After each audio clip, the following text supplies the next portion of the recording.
부산에도 자산가들이 마린시티라든가 거기도 몇십억씩 하는 데들 집들이 있거든요. 그렇게 큰 돈을 지불할 수 있는 사람들이 부산엔 미래가 없는 것 같아. 이 돈이면 서울로 가야 돼. 그러니까 오히려 광역시들이 이렇게 침체될 경우는 아니라고 봅니다. 근데 오히려 이런 양극화를 더 심화시키는 게 약간 오히려 비관주의자들이 너무 시장이 무너진다 이렇게 얘기를 하니까, 그러면 살아남을 곳이 어디지? 서울이 신축으로 와야겠다. 이렇게 움직이는 거고.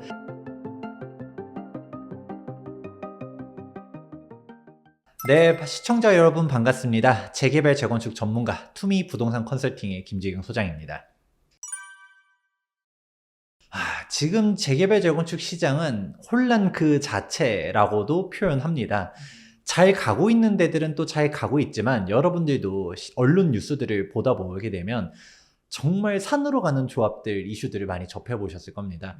지금 또 공사가 멈추는 것도 있고, 공사비 갈등이 또 생기는 조합들도 있고, 또 내부적으로 온갖 이슈들이 많이 발생하다 보니까 이제 뭐 재개발 재건축 이대로 제대로 갈 수 있느냐 관련된 말들이 나오는 게 현 시장인데, 이 와중에서도 또 사람들이 주목하는 곳들은 또 주목하고 있는 그런 식으로 막 이제 재개발 재건축 시장이 어떻게 된다 라기보다는 이제는 조금 사업 입지나 그래서 사업마다 별도로 판단해야 되는 시장이다 라고 말씀드립니다. 어렵게 생각하실 필요가 없을 것 같아요. 사실 지금 정비사업들이 어려워지는 것 중 하나가, 제일 큰 키워드 중 하나가 공사비 갈등이거든요. 공사비가 워낙 많이 올라가는데 이거는 사실 어떻게 해결할 수 있는 사항이 아닙니다. 일단은 원자재가 너무 많이 올라간 부분들이 있고, 원자재 가격 급등도 있지만 사실 금리 인상도 있죠. 금리 인상이 되다 보니까 아무래도 금융비용도 무시할 수 없거든요. 왜냐면 정비사업이 예전 제가 그래도 한 3, 4년 전만 하더라도 조단위 현장이라고 하면 우와 정말 크다라는 생각들이 있었는데, 지금은 뭐 2조짜리 프로젝트, 뭐 4조짜리 프로젝트 현장들도 정비사업에서 등장하다 보니까 1조 넘어가는 게 예전만큼 어렵지가 않습니다. 그러면 이렇게 금액이 크면 클수록 금융비용 역시 무시하지 못하는데, 금융비용이 사실 낮아지기가 쉽지가 않죠. 이제 금리도 내려갈 거라고도 말하지만 낮춰지는 게, 우리가 그렇다고 해서 예전처럼 초저금리 시대로 회귀 이건 또 아니거든요. 다 보니까 이 금리 부담이 사실 조합원들한테도 부담이 되고 있다라는 부분이 있고, 마지막 세 번째가 인건비 상승이 어마어마하게 높은데, 이거 인건비도 우리가 한번 높아지면 낮아지기 어렵거든요. 그렇다 보니까 이게 공사비가 총체적으로 낮아지기가 어렵다. 그렇다 보니까 이게 조합원들에 대한 부담으로 작동하고 있는데, 그러면 여기서 한 발 더 나아갔었을 때 무조건 그런 조합원 분담이 올라가냐 관련해서는 올라갈 수도 있고 아닐 수도 있는데, 그러니까 아니려고 했었을 때는 일반 분양을 잘해야 되겠죠. 조합원들이 우리가 뭐 전체 1000세대를 짓는데 일반 분양을 예를 들어 200세대를 한다라고 했었을 때, 일반 분양이 완판되는 것을 넘어서 일반 분양가를 높게 분양을 하게 되면 조합원들 입장에서 납부해야 될 분담 금액이 그래도 막 전에는 한 4억, 3, 4억 얘기 나오다가 막 5억까지도 얘기 나오는 거를 조금 다시 낮출 수 있겠다 라는 얘기가 될 수 있는데, 문제는 이렇게 나오면 이제 결론이 나옵니다. 분양이 잘 되는 곳이 어딘가 생각해보면 서울은 분양이 지금 없어서 못하죠. 서울은 무조건 다 완판해. 그리고 분양가도 계속적으로 높아지고 있는 와중에서도 경쟁률이 어마어마하게 높은데, 지방 같은 경우는 어떤가요? 분양이 잘 안 됩니다. 미분양이 아직도 많은 지역들이 있고요. 미분양 정도가 아니라 할인 분양하는 지역들도 있습니다.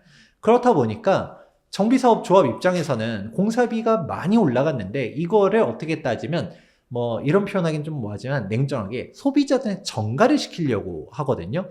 그래서 이제 분담금을 낮출 수가 있으니까. 근데 이게 정가가 되는 지역들은 어떻게든 움직이고, 정가가 안 되는 지역들, 지방이라든가 수도권이라고 해서 다 잘 되고 있지는 않거든요. 수도권에서도 조금 애매하다 하는 데들은 사실 정비사업 조합들이 대부분 멈춰있는 현상을 볼 수가 있습니다. 뭐 서울이라 한다 하더라도 이 와중에 사업성이 좀 부족한 곳들, 아니면 좀 서울 외곽이라서 일반 분양가를 높여도 그렇게 드라마틱하게 올리지 못하는 곳들은 또 역시 이제 분담 금액이 원래 예상했었던 것보다 많이 높아지다 보니까 또 조합 내부에서 싸움도 나오고 이 돈 못 낸다 뭐 이런 얘기도 나오고 이게 지금 현실이다 라는 말씀을 드리고 싶습니다. 지금 현재 부동산 시장이 어떤가요? 라는 질문을 해보면 대답하는 사람들에 따라서 본인이 어떤 지역을 가지고 있는지가 유추가 됩니다.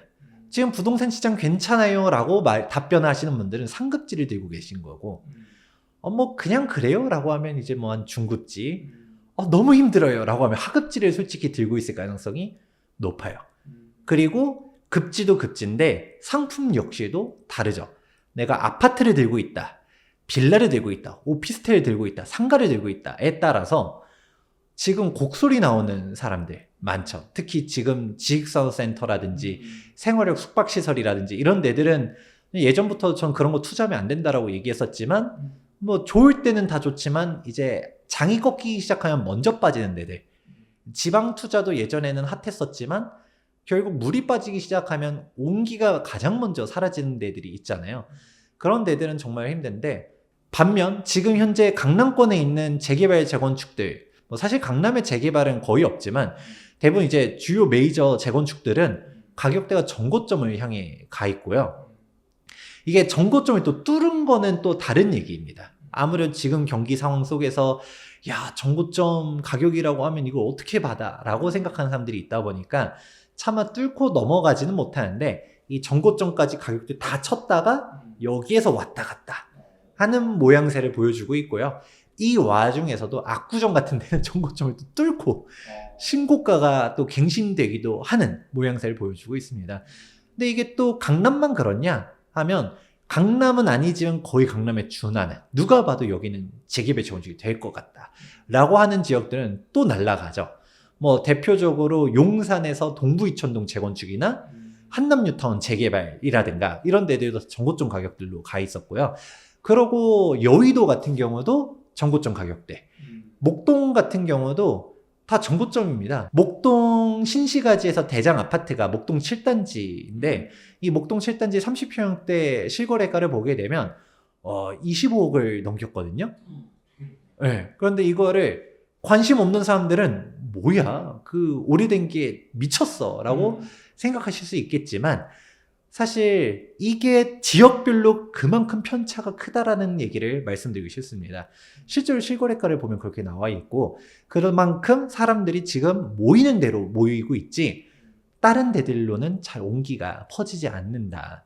즉 가는 곳들만 가고 그게 투자자들 역시도 냉정하게 보는 거죠. 비싸도 이거 거품이다 라고 보는 게 아니라 비싸도 비싼 값을 한다. 여기는 사업성도 좋고 입지가 좋으니까 재개발 혹은 재건축이 되는 곳이다 라고 인지하고 투자를 하는 반면 사실 강북으로만 넘어간다 하더라도 전고점 회복 못한 재개발 재건축 지역들이 정말 많습니다.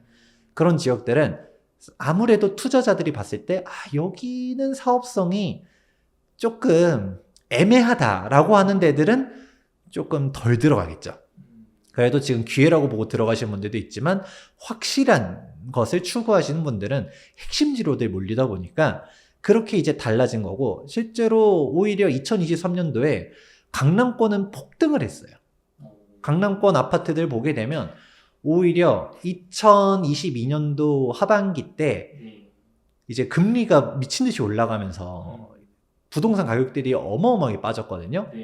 근데 그게 몇 년치 상승분을 다들 반납하게 됐는데 그러고서 2023년도 1월 달부터 시작해가지고 1년 만에 그 몇 년치 상승분을 압축적으로 다시 실거래가를 찍어 올라가다 보니까 상승 자체는 어마어마했습니다. 근데 이거를 말했던 것처럼 저기 강남은 특이 케이스야 라고 하면서 빼버린다든가 오히려 평균으로 보게 되면 사실 상승이 그렇게 된 것처럼 안 보이거든요. 그동안 떨어진다는 얘기가 더 많아요. 그쵸. 그렇다 보니까 그게 통계 해석의 문제라고 전 봅니다.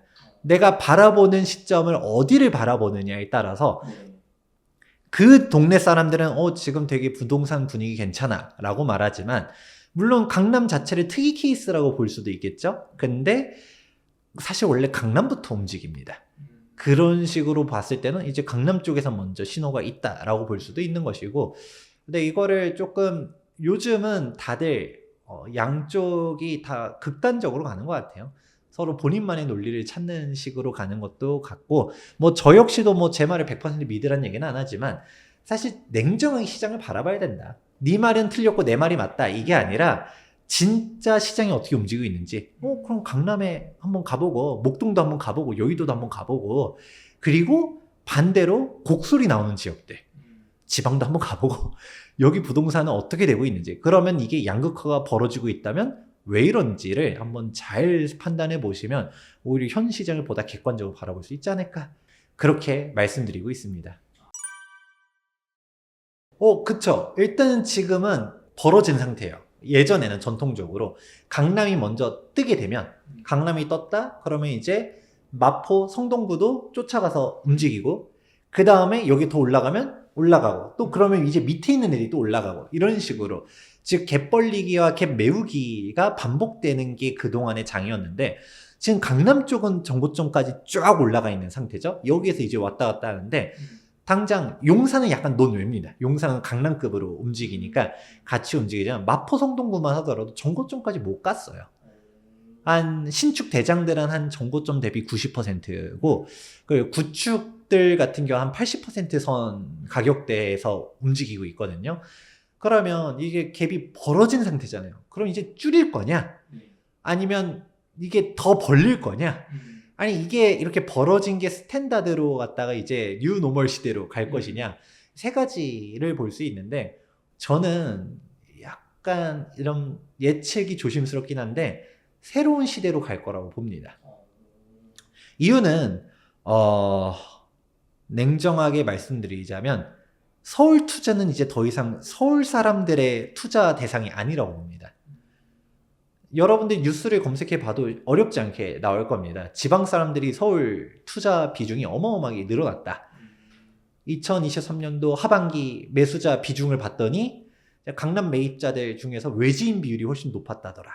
뭐 이런 얘기들이 나오고 있거든요. 역대급 외지인 매수 막 이런 식으로 나오고 있는데, 이게 저는 조금 양극화를 오히려 너무 시장을 부정적으로 바라보시는 분들이 더 만들고 있다는 생각을 해요. 무슨 말이냐라고 한번 생각해 보면, 지금 부동산 가격이 올라가고 떨어지고를 저는 굳이 논하고 싶진 않습니다. 그런데 떨어진다라고 말하시는 분들의 주요 논리들을 보게 되면 뭐 거품이다 뭐다, 특히 인구 감소 얘기들 많이 하잖아요. 그러고 경기가 뭐 무슨 대한민국 경기가 망하길 바라는 정도로 무슨 다 박살나는 것처럼 얘기하시는 분들도 있고, 일부 그런 식으로 얘기하다 보니까, 그러면 분명 우리가 자산가들 입장에서 이 부동산이라는 것도 하나의 투자처로 갖다가 포트폴리오를 분산을 하든 뭔가 부동산도 하나 가지고 있고 싶고 이런 분들은 분명히 수요가 존재할 텐데, 이 얘기를 곰곰이 곱씹어 보게 되면 인구가 감소된대 라고 하면 부동산을 사지 말아야겠다로 판단하는 게 아니라 어디가 먼저 무너질까 생각해 보면 솔직히 지방이 먼저 무너지겠죠. 서울이 무너지는 게 아니라 지방이 먼저 무너지는 거고, 이거는 사실 일본 케이스를 봐도 그렇게 보여집니다. 저는 일본이랑 대한민국이랑 구조가 좀 다르고 동일하게 갈 거라고 보지는 않는 사람이지만 그래도 비슷한 케이스들도 많잖아요. 그러니까 뭐 설령 똑같이 간다라고 보게 되면 일본 같은 경우는 지금 인구가 예전에 1억 3천 정도 되다가 빠지고 있거든요. 1억 3천이 깨졌습니다. 그리고 전국적으로 도쿄도 자체도 마이너스로 전환이 됐어요. 그런데 이게 전환이 도쿄도는 미미하게 0.몇 % 빠질 때 지방들은 쫙쫙 빠지고 있고, 오히려 지방의 산업들 인프라가 붕괴되다 보니까 젊은 층들이 다 도쿄로 오히려, 아니면 나고야나 오사카 이런 식으로 그 지역 거점 도시들로 몰리고 있거든요. 그렇게 되면서 이제 일본 통계 자료를 살펴보게 되면 일본의 이제 주택 가격 자체는 아직도 전고점을 회복하지 못했어요. 그런데 도쿄에, 여기서도 도쿄 23구, 서울과 비교해 도쿄 23구를 얘기하거든요. 여기서도 신축 맨션을 기준으로 보게 되면 전고점, 그 잃어버린 20년, 30년 전에 버블 경제 당시에 평당 가격을 돌파했습니다. 그러니까 지금은 이제 부동산 가격은 올라가요 떨어져요가 아니라 살아남는 데가 어디냐로 봐야 되는 건데, 근데 지금 아까 제가 얘기 드렸죠? 그럼 도쿄는 또 괜찮네. 근데 서울은 괜찮아. 이러고 있잖아요. 근데 서울은 괜찮아도 아니고 도쿄에서도 아까 말한 구축들, 여기는 답이 안 나오는데 신축이 쏠린데, 이러니까 서울도 신축으로 가야겠구나, 이런 생각들을 할 수가 있잖아요. 그런 식으로 가고, 또 일본 같은 경우는 그나마 대한민국보다는 난 게, 일본도 일본 내부에서는 도쿄 1극 체제다라는 말들이 있대요. 그래도 일본 전체 GDP에서 도쿄 권역이 차지하는 게 한 30% 되는데, 대한민국 수도권은 절반이 넘어가거든요. 인구도 절반이 넘어가고, 경제 규모도 제2의 수도라는 부산조차도 100대 대기업들 중에서 부산에 본사를 둔 곳이 한 군데도 없습니다. 그렇다 보니까 제2의 수도도 답이 안 나오는 것 같다, 막 이런 생각들을 하다 보니까, 자꾸 부정적인 얘기를 하다 보니까 부산에도 자산가들이 마린시티라든가 거기도 몇십억씩 하는 데들 집들이 있거든요. 물론 여기는 대형 평수긴 하지만 그런 데들을 실거래를 비싸게 찍어줘야 그 밑에 있는 지역들도 짝짝짝 가격대가 형성이 되는데, 그렇게 큰 돈을 지불할 수 있는 사람들이 부산엔 미래가 없는 것 같아, 이 돈이면 서울로 가야 돼. 서울로 가버리니까, 그러니까 오히려 광역시들이 이렇게 침체될 경우는 아니라고 봅니다. 오히려 인구 감소가 된다 하더라도 광역시급들은 저는 그래도 버틸 수 있다고 보는데, 근데 오히려 이런 양극화를 더 심화시키는 게 약간 오히려 비관주의자들이 너무 시장이 무너진다 이렇게 얘기를 하니까, 그러면 살아남을 곳이 어디지? 서울이 신축으로 와야겠다, 이렇게 움직이는 거고, 지방 투자자들이 더 무서운 거는 서울을 잘 모르고서 투자합니다. 이제 피디님한테 한번 질문 드려보자면, 부산하면 어디가 유명하죠? 해운대 좋잖아요. 그렇죠. 해운대가 유명하죠. 해수동. 그렇죠. 해수동 얘기도 하고. 네. 그런데 우리 해수동까지 알면 그나마 다행인 거고. 네. 그럼 제가 대구는 어디가 비싸죠? 수성구가 비싸다고. 그렇죠. 수성구. 네, 그러면 모르겠어요. 2등 입지 어디죠? 모르겠어요. 모르죠. 네. 그러니까 이게 문제인 거예요. 우리도 지방 물어보면 잘 모르잖아요. 그 대구 사람들은 수성구 다음에 돈이 부족하면 그 다음에 어디, 3등 입지 어디, 이런 게 있을 텐데, 모르다 보니까 서울로 갈 때 똑같은 거예요. 무조건 강남 상부, 그 용산, 그렇게 가는 거지. 그렇게 했는데도 자금이 조금 모자르면 마포 성동까지는 가도, 우리가 동대문구에 청량리 개발호재 어쩌고저쩌고 얘기해도 동대문구 투자라는 얘기 못 들어봤어, 이러면 그냥 안 가는 거거든요. 몰라요. 청량리, 지금 청량리역 주변 가면 다 스카이라인이 싹 바뀌었지만, 모르는 사람들은 옛날 청량리 이미지 떠올리면서, 거기가 뭐 이런 식으로 생각할 수도 있단 말이에요. 그렇다 보니까 뒤로 안 넘어가는 거죠. 서울 사람들은 이 돈이면 거품이야. 차라리 강남은 전고점 갔으면 성동구나 마포구만 하더라도 전고점보다는 좀 싸다, 아직 2억 3억 싸게 살 수 있는 물건이 있다, 그럼 거기 가야지 라고 생각할 수 있겠지만, 그래도 강남 사람은 무조건 강남이래, 용산이래, 여의도래, 목동이래, 이렇게는 들어봤어요. 여기는 전고점까지 쫙 밀어갔는데, 마포 성동만 해도 이러는 거고, 그 뒤에는 더 갈 생각들을 안 하는 거죠. 그렇다 보니까 오히려 서울 사람들이 봤을 때는 이 갭을 벌렸으면 벌린 만큼 줄일 거고, 다시 벌리고 줄이고 이게 되는데, 지방 사람들이 유입했다 보니까 이 격차가 어마어마하게 더 벌어지는 게 아닌가라는 생각을 하고 있거든요. 그럼 이게 과연 해소가 될 것인가에 대해서는 사실 다주택자 규제가 완화되기 전까지는 어렵다는 생각들을 합니다. 왜냐면 결국 다주택자 규제가 유지되고 있으면 최종적으로는 똘똘한 한 채 선호 형상이 지속될 수밖에 없어요. 지방에 세 채를 가지고 있으면 다주택자, 강남에 한 채를 가지고 있으면 1주택자, 1주택자 위주의 세제 정책들이 여전히 유지되고 있거든요. 아무래도 전 정권에서 강화됐었던 게 현 정권 되면서 많이 완화되긴 했어도 여전히 다주택자 규제들이 여러 측면에서 남아있다 보니까 이런 부분들을 획기적으로 개선하지 않는다라고 하면 이 트렌드가 계속될 거라고 보고 있습니다. 지금 이제 투자는 조금 관점을 크게 두 가지로 접근하실 필요가 있어요. 비싸도 비싼 값을 하겠다라고 생각하면서 들어가든가. 왜냐면 강남권역들은 이미 전고점 가격이기 때문에 솔직하게 말하면 지금 진입하기엔 좀 늦었죠. 그렇다 보니까 전고점을 받기는 여러분들이 부담이 되실 거예요. 그러니까 전고점으로는 거래가 안 돼요. 실거래가의 전고점 가격까지 찍은 데는 있어도 그거를 뚫고 넘어가진 못하고 있거든요. 그러니까 뭐 뚫은 데도 있긴 하지만 대부분은 강남 권역들도 못 뚫고 있다. 그럼 여기서 조금 안 팔리니까 좀 싸게 나오는 그런 매물들이 지금 거래되는 게 트렌드인데, 내가 거기서 급매물을 그나마 좀 찾아서 뭐 가는 방법도 있지만, 그렇게 따지면 마포 성동만 하더라도 훨씬 전고점 대비해서 여기 또 급매물을 잘 잡으면 뭐 전보다 한 3, 4억 싼 매물도 분명 존재하기 때문에, 오히려 더 밑에까지는 몰라도 우리가 중간 단계, 일단은 강남 권역들은 전고점을 찍었다라고 가정을 하게 되면 마포 성동구에 있는 신축들을 주목해 보는 것도 괜찮을 수도 있고, 시점적인 흐름으로 따라가게 되면 그래도 나는 강남이야 라고 생각하시는 분들은 이 와중에서도 규제 덕분에 여전히 강남 3구랑 용산구 같은 경우는 조정대상 지역이랑 투기과열지구가 지정되어 있거든요. 그런 규제들 때문에 사실 시장 가격보다도 싸게 눌려서 나오는 데들도 있어요. 그런 데들을 좀 전략적으로 공부를 해서 들어가는 방법, 이렇게 우리가 조금 분석을 통해 가지고 가는 방법과 시장상 다음 길목이 어디냐, 이렇게 들어가는 방법, 크게 두 가지를 포인트를 잡을 수도 있고. 근데 이게 무엇이 정답이라고 말하기 어려운 게, 그래도 나는 강남이야 라고 말하시는 분들한테는 아무리 마포구 좋아요 라고 얘기해도 그분들은 귀에는 잘 안 들어오거든요. 그래서 나는 꼭 그런 니즈가 없다라고 하시는 분들은 시야를 좀 넓게 좀만 더 가져봤을 때 네. 괜찮은 지역들도 존재한다 라고 말씀드리고 싶네요.